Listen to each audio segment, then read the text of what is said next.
এখানে সব সময় ভার্বের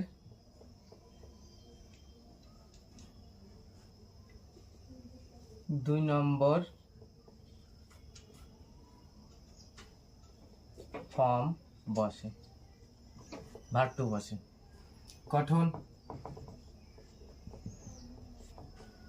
subject plus verb two plus object.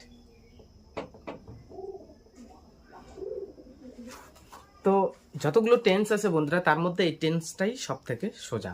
এখানে শুধু একটাই মনে রাখতে হবে যে এখানে ভার্বের 2 নম্বর ফর্ম বসবে, আর বাংলা ক্রিয়াপদের সঙ্গে আসিলাম, আসিলে, আসিল ইত্যাদি যুক্ত থাকে।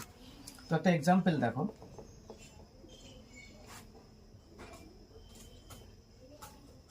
আমি ভাত